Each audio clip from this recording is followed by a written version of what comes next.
Then there is Merle's question, who can be a root Lama? Is the root Lama the same as the Guru? I will quickly answer that question. The root Lama is your own nature of mind. This is for sure. However, in the beginning we have many different teachers, many different Lamas who guide us, and then there will be one person according to whose instructions we actually understand the mind, and that becomes the root Lama.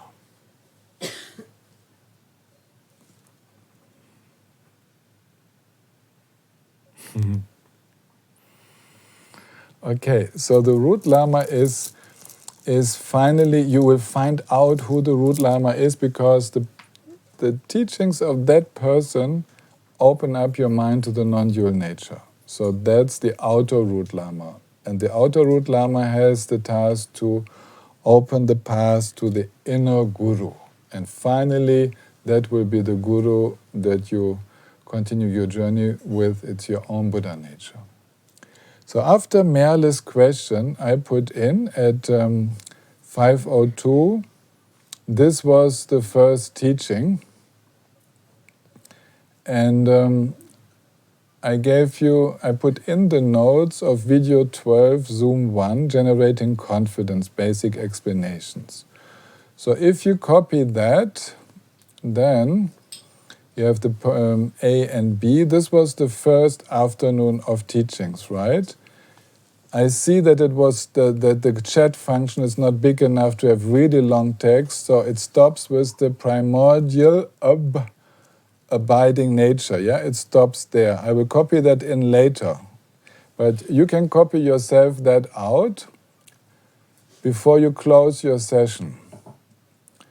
And then I put in the second teaching,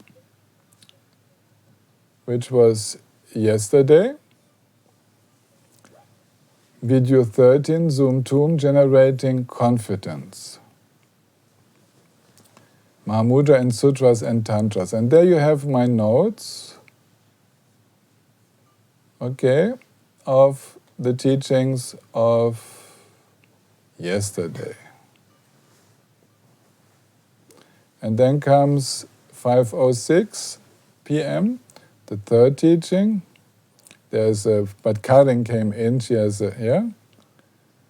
and video 14, Zoom 3, Specific Preliminaries for the Practice of Mahamudra. Okay? So here you have all of what we have been going through yesterday and today, all the different points. For example, when you look at 1, 2, you have to contemplating the preciousness of our human birth, deeply going for refuge and arousing bodhicitta, and point 3 was cut, so I copied it in again, 3, 4, 5. And then you have the chat points. This comes now. This is what I will teach now. Okay? So before leaving, those of you who are interested, you can copy this out into your own file, and then you have at least my notes, because I was asked in the pause if I could share my notes. Now, I did it this way. Yes? Of course, it will also be in our media library later on. Every video will receive its own index and so on, so you will find them back later on. Okay.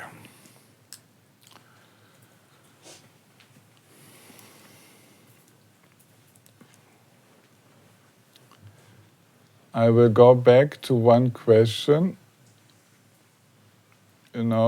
Karin at 5:06, she asked, "Hi Tilman, could you say something about the effect of Vajrasattva practice? Yesterday you said that it purifies also feelings of guilt and shame, lack of self-confidence. That means it does not purify the unwholesome deeds as such. They are still there as karmic seeds and will ripen. Is that so?" but does it make a difference whether I still am full of feelings of guilt and shame? What makes the difference? Well, this question leads us a little bit deeper into the Vajrasattva practice and how it works. I take it up. Normally it's part of more extensive explanations. In a short way of talking, we always say, or the teachers say, the books say, that the Vajrasattva practice purifies the negative deeds, of body, speech, and mind of the past.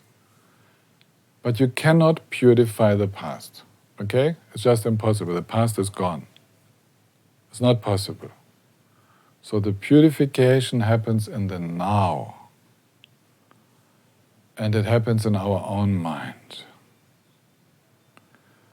We purify now everything that is left from previous ways of thinking, talking, and acting with the body. So that's what is actually the point of the Vajrasattva practice. As we purify our own patterns of functioning in that way that was not so good in the past, we do it now, and we completely change our own way of dealing with similar challenging situations. The karma that originated from that, like the suffering which we created to another person, that is done. We cannot stop that. The effect is going on. And at some point it will reach us also. To some extent, the boomerang will come back. But then, in that area where we have purified, where we have worked with our loving awareness, then we will not enter into this self-defense. We will not enter into justifications. We will simply experience the suffering of which we were one of the causes, and it will be able to liberate itself very quickly. So it's not that Vajrasattva practice makes it impossible for karma to ripen. It cannot stop all the karmic boomerangs which are going on in our relationships, but it generates an atmosphere of such openness that some of these, you can say, ill feelings of our karmic creditors, of those to whom we have done harm, that they already stop when they come into contact with us again, because they see we are a completely changed person. Some of these impacts will still reach us, but they will reach us in bodhicitta, in an open state of mind, so it's no harm. That's what's meant briefly with purification of karma through Vajrasattva practice. So in our own awareness, the tendency to act in such a way is also purified. This is called seeds. The seeds which are the effects, the forces active in our mind, which are the effects of previous actions, they have come into our awareness, have been completely embraced by bodhicitta, and thus the seeds of negative activity have been purified. So the tendency to act like that can also be purified by Vajrasattva practice. I hope you could follow. It's a little bit difficult if one hasn't done the practice. Okay, back to what comes now.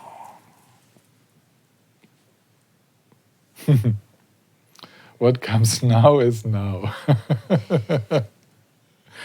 So always the next now is now.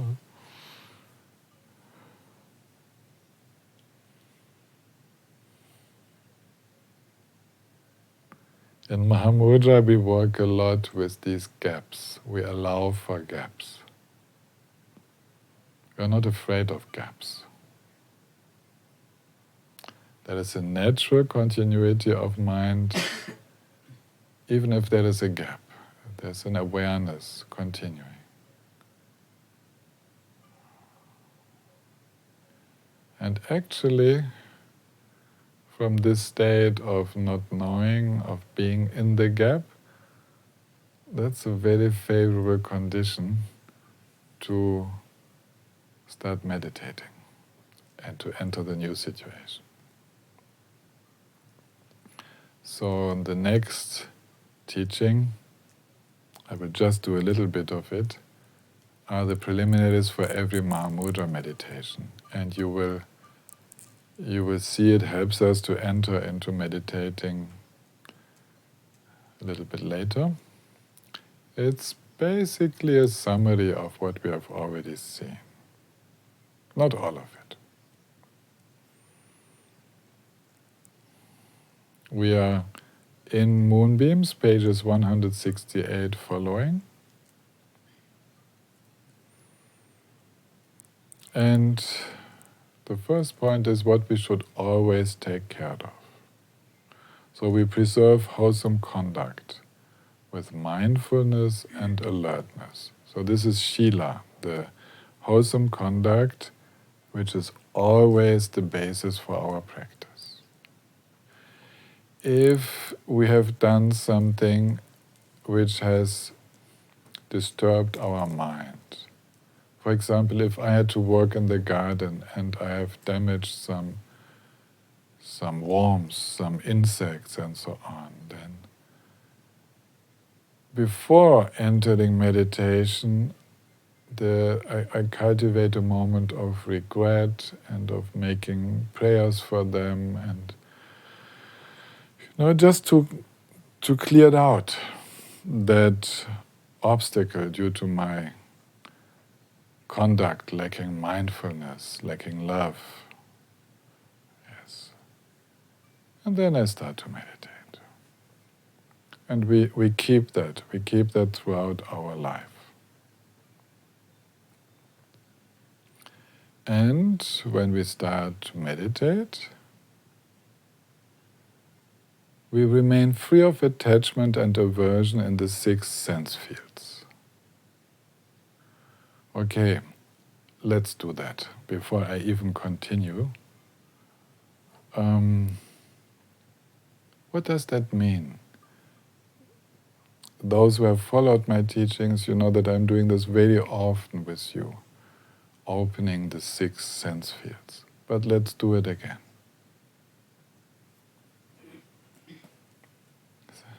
First, the 6 are the physical sense, hearing, the visual sense, smelling, tasting, and the so-called mental sense, noticing all of what's going on inwardly without being stimulated by outer sensory impressions. So it's all of our experience, the 6 together. I will guide you through a little meditation so that you can enjoy it. You don't have to do it yourself right now.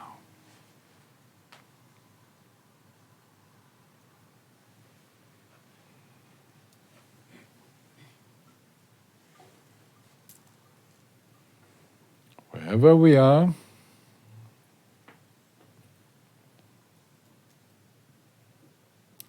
we don't even have to change the posture of our body. We can start with how it is just now. Or we make ourselves a little bit more comfortable.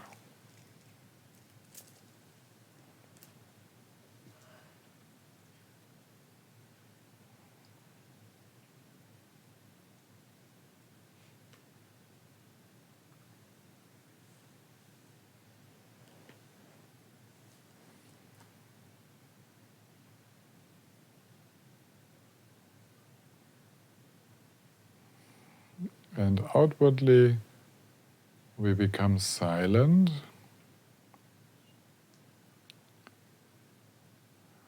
which increases our awareness of what's happening in the body.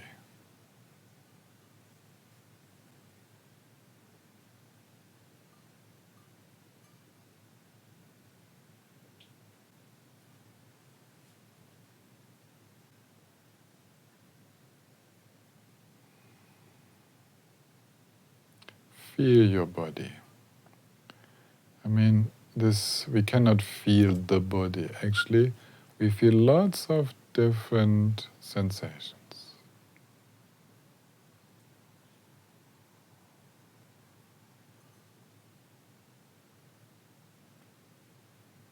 From the head, from the top of our head, through the face, the back of the head, the neck, the throat. Already there we feel so much. Then we include the shoulders and the arms, down to the fingertips.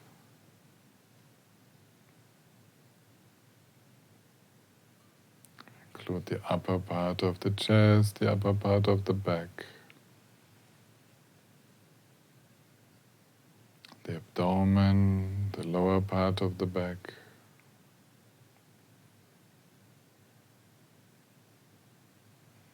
the lower part of the belly, the pelvic area,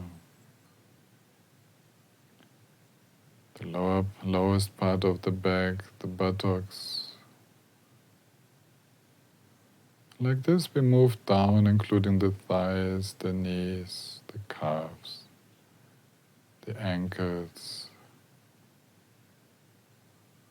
the upper side of the feet, the plantar side of the feet, all the way to the toes. And we don't only feel outside, we feel inside as well, everywhere.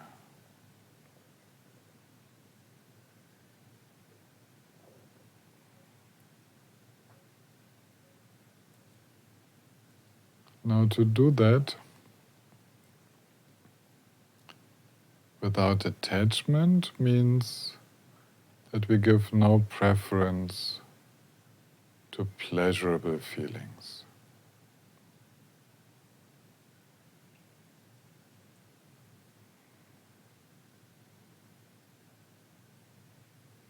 And to be aware without aversion means to not fight with disagreeable sensations.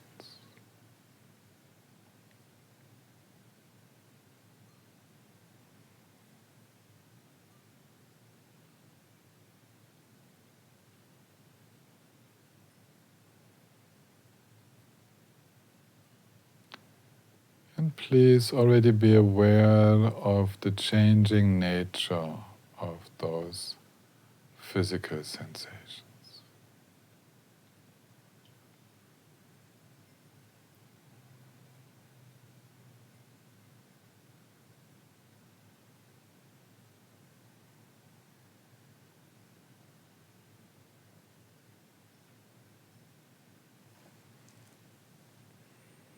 And please also take a short note of the fact that the body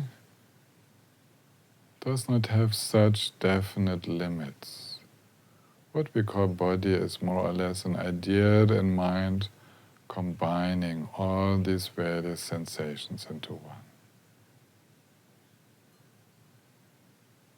And then we return to just feeling.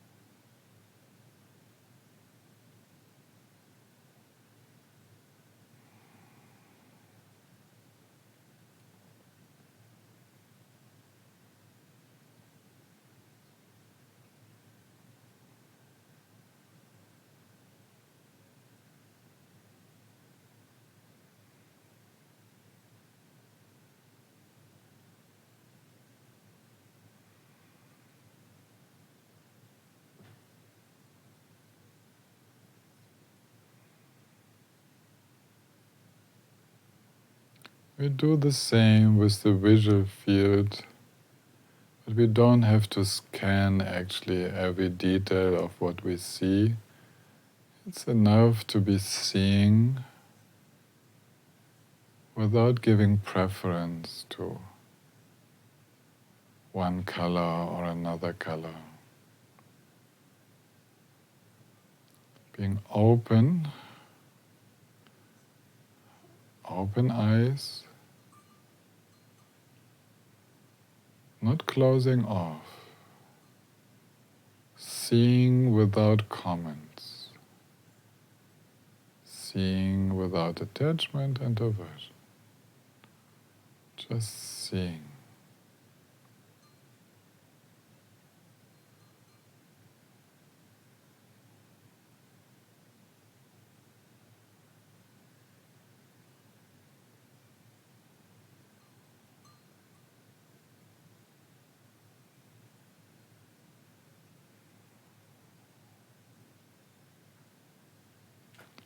There is a spaciousness to seeing. There is light. The eyes don't have to be fixed, but they dwell somewhere in front of us while we see the whole visual field.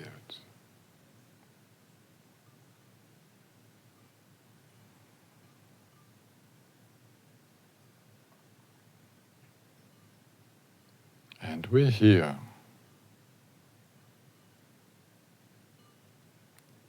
We hear all sounds. And the space, the silence, you can say, in which the sounds arise. No need to make comments on any of the sounds.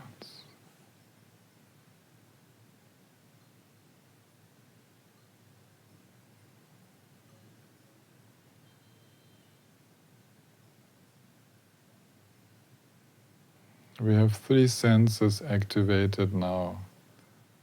Physical sensations, visual sensations, auditory sensations.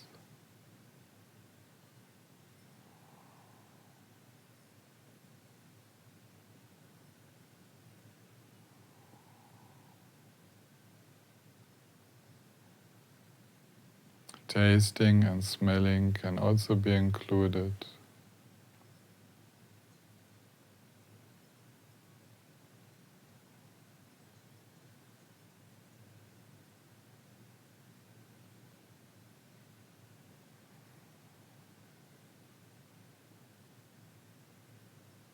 And we notice that there is change in all these 5 sense fields.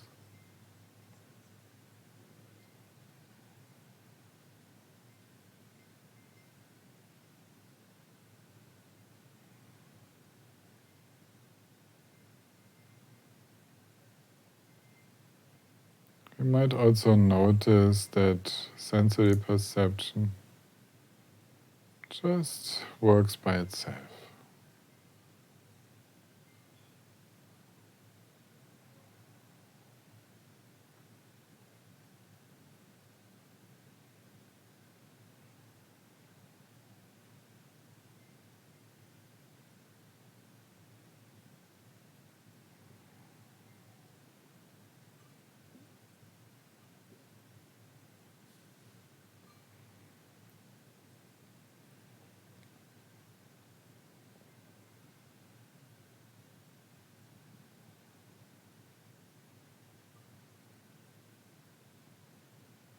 Maybe we become aware of mental movements, impulses.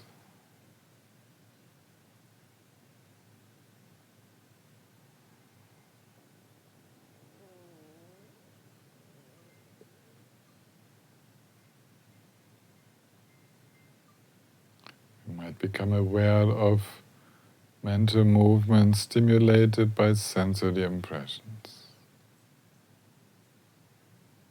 And we can have thoughts, images, independent of sensory impressions.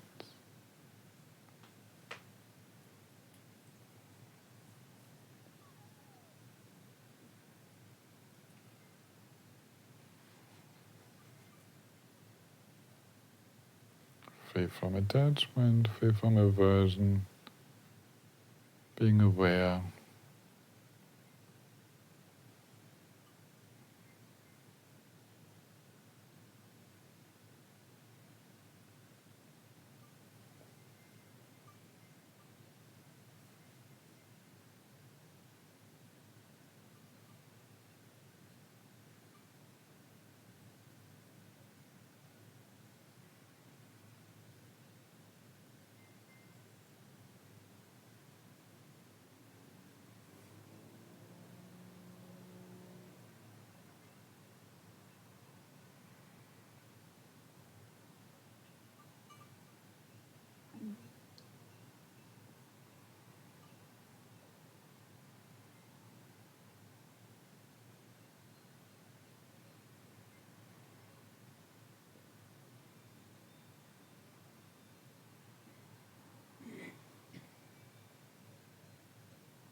All senses are open. Even more subtle, we might feel some happy mood, or we feel a little bit sad, or we feel just normal, balanced, open, or we might feel narrow or agitated. We have such fine senses, so fine.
How is it to be now with all senses open?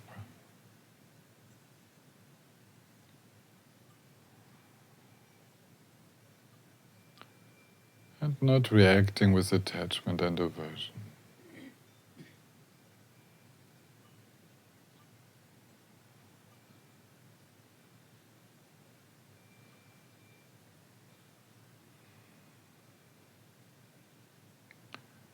Not trying to achieve something, just being.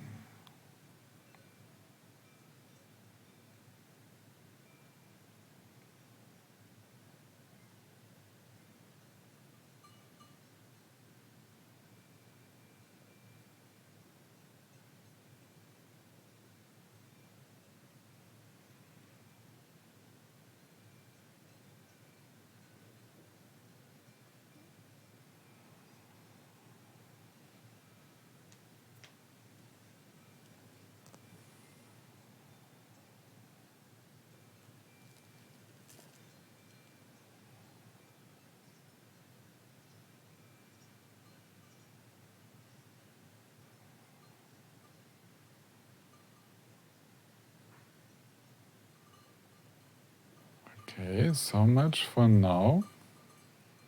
Thank you very much. I would like to talk with you about this experience.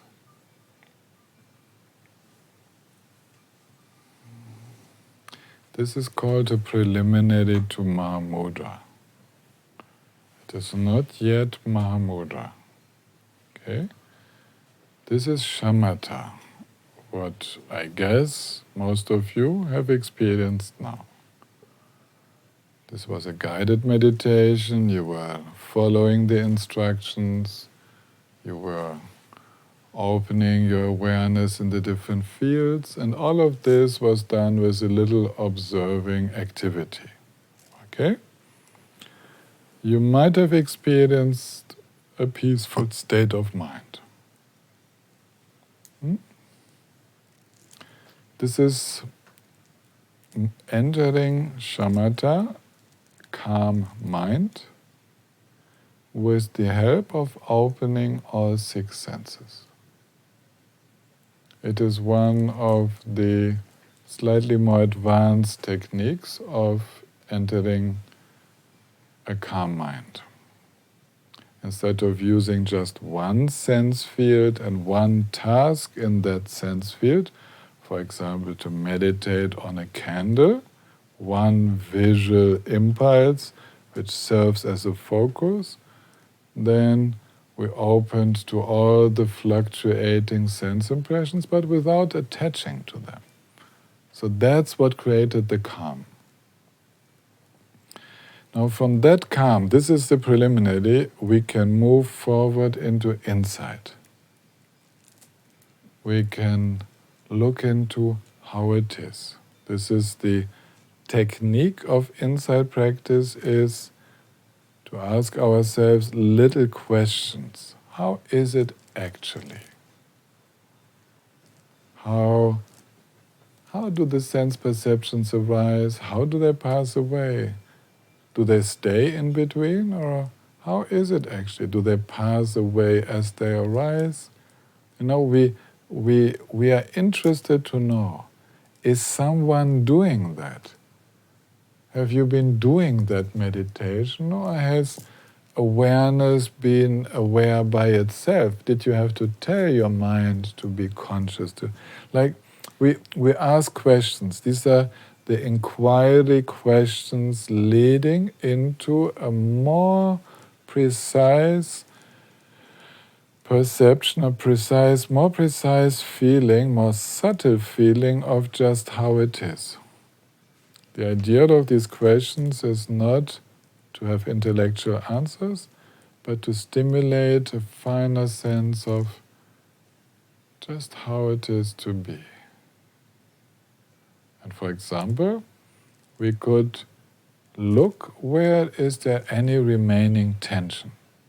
And we might find that there is some control still, that we are not letting go completely, that we are even in the body finding areas where there is still tension. And then we work with that. We look into the causes of that tension. For example, the wish to have a good experience, or the fear to open up more. All of this is insight practice. This is insight practice with an investigating mind, and then after the moment of looking, we relax into that what we have seen, and that is a moment of non-conceptual insight practice. We go with the aha. That's aha.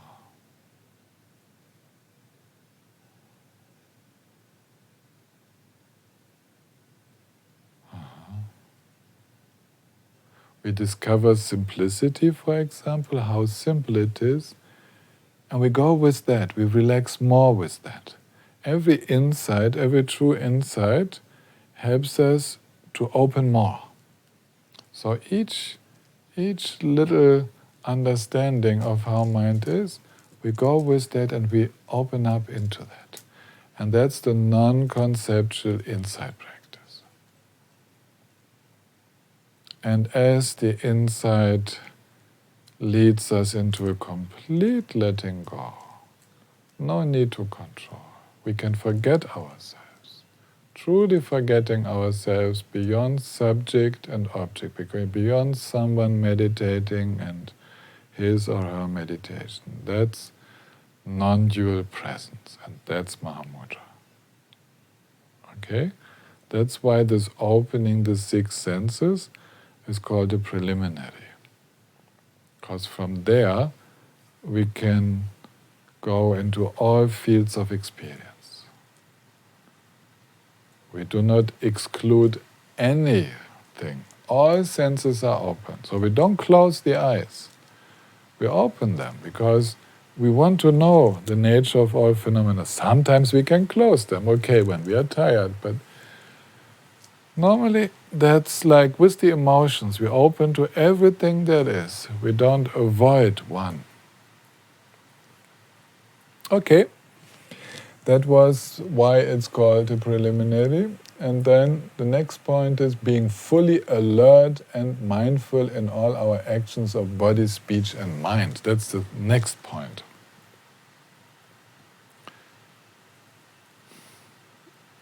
Action, this is in the breaks and during the practice.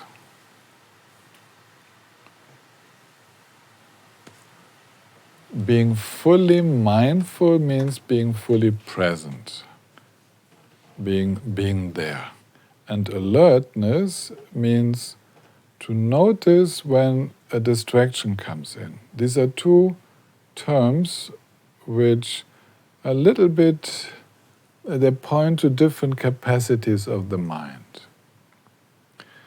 Mindfulness is, for example, I go mindfully, I step around the camera and the lights, and I mindfully go to the door and to the toilet, okay? And the alertness is to know, oh, there is a foot in the way. I have to be more careful even. Oh, this light is very sensitive. And then the alertness is what gives an extra mindfulness. Mindfulness is the continuing of being present, and alertness knows when it is time for extra attention. Alertness notices when agitation, when distraction knocks on the door, or when dullness comes to surface. Then alertness knows that and corrects that a little bit.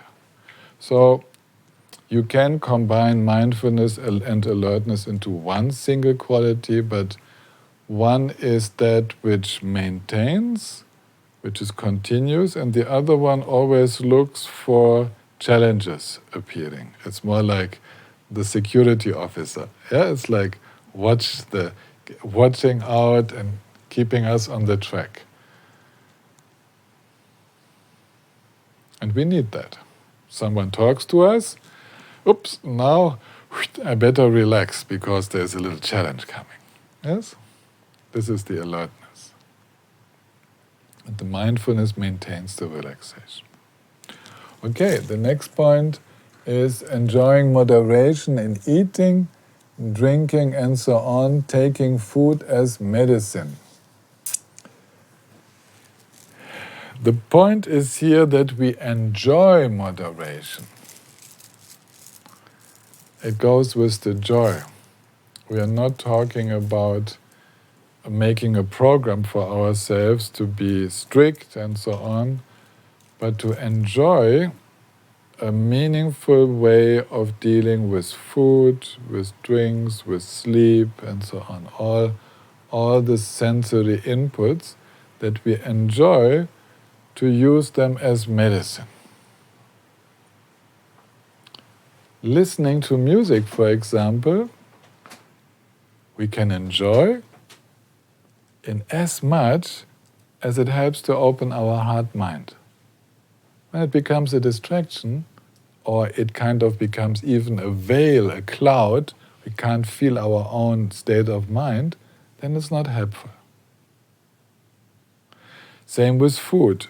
If we take food in order to be strong and balanced and so on, and not to suppress emotional states or to make up for stress and so on. It doesn't really help for that. We need to find better ways to relax. And so on. Like with alcohol, for example, you can't say that alcohol as such is bad. We have to know how much of it is good for me now, and when is it not helpful.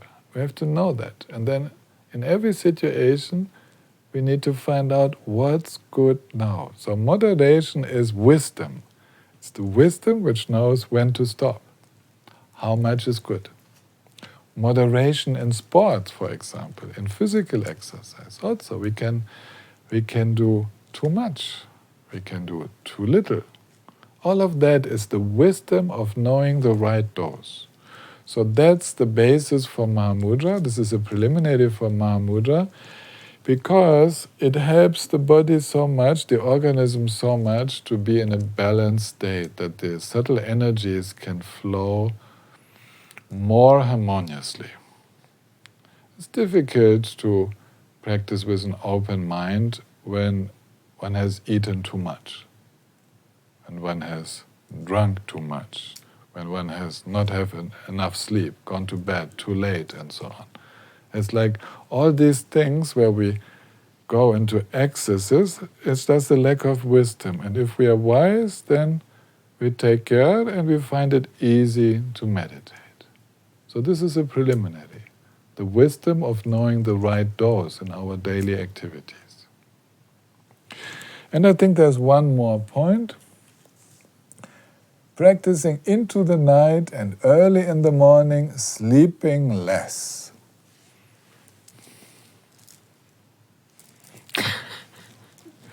Yes, only 4 hours traditionally.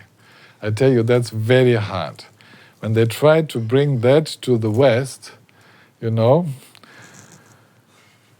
going to bed at 11, getting up at 3,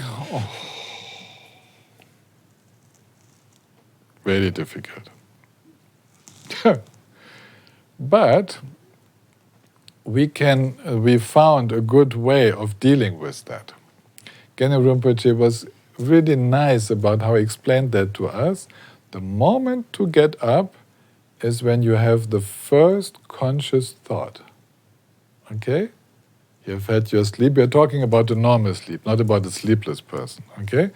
Normal sleep, that is the waking up process, and then thinking starts.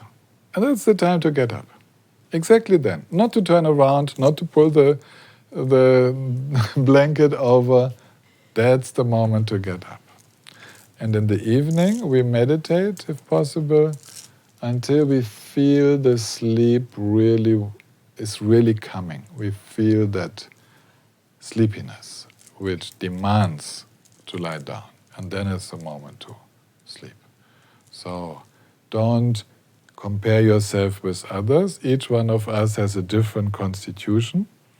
So according to your constitution, take care that you have enough sleep. But there's a good advice, which is try out not to stimulate yourself so much in the evening. What we usually do is that after dinner, then the computer, then we watch some programs, we do this and that, or we go into long discussions, chats with friends and so on. And this keeps us awake artificially.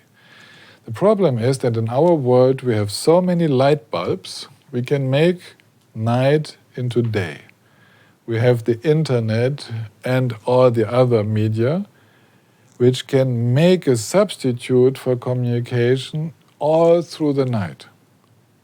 And without noticing it, we reverse our natural patterns of sleep and wakening, and we actually go to bed, most of us go to bed too late, because we stimulate ourselves too much in the time at night, after 8 o'clock or something. We should stop there. This is time when usually, we don't engage into strong intellectual activity. We shouldn't stimulate the mind, but let the mind relax. The sleep will be much better, and we need less sleep. Sleeping a little bit earlier, and we can wake up much earlier. Gendo Rinpoche insisted, when he observed us, how we were doing, he insisted that we should have more sleep before midnight. He said the sleep before midnight is more relaxing, is in a way more precious than the sleep after midnight. And I find this to be true. If I sleep, and this is my normal rhythm, around 10 o'clock, then until the middle of the night, which is usually around 1 o'clock in the morning, I've already slept 3 hours, and then 3 more hours, 4 more hours, and then it's time to wake up. The true midnight is not the midnight on the watch, but it's the middle between darkness and light. When the darkness comes, the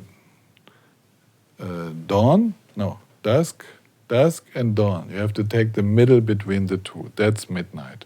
So take care to have an equal amount of hours before the middle of the night and after the middle of the night. Don't count the hours. Just take care that you balance yourself like this.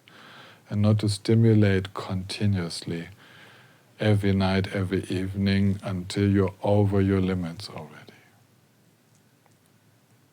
It's part of why our culture has so many syndromes of exhaustion, that sleep is disturbed and evenings are too long, night is made into day. So take care of that. And then you can sleep less and you will really enjoy that. Because it's the most joyful thing is to have a clear mind as you wake up. So we can do something for that. We can eat a little bit less also before going to sleep and so on. These were Dakbuddha Shinamga's advice of what we should take care of first, preparing the ground. And tomorrow we will see how to maintain the meditation sessions.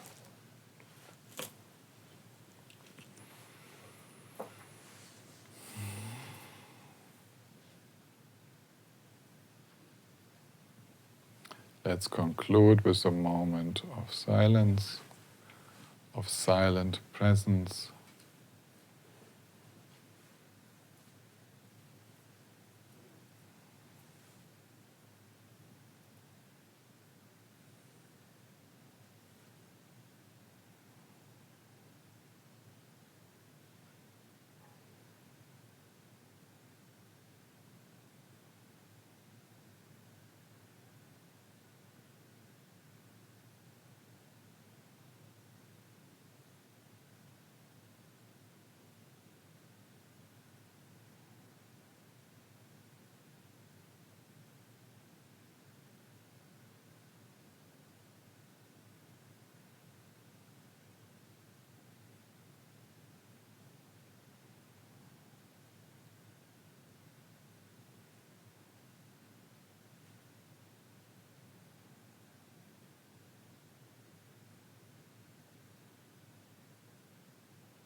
And then let's dedicate in the spirit of bodhicitta and this spirit of we, of togetherness, all over the planet, all over the universe. May all beings be happy. May they all be free of suffering. May they live in true joy.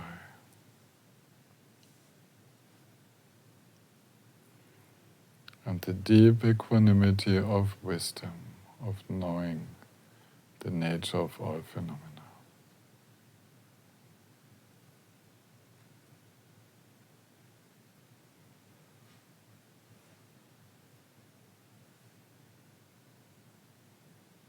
And may our little practice of study, contemplation, meditation add to that.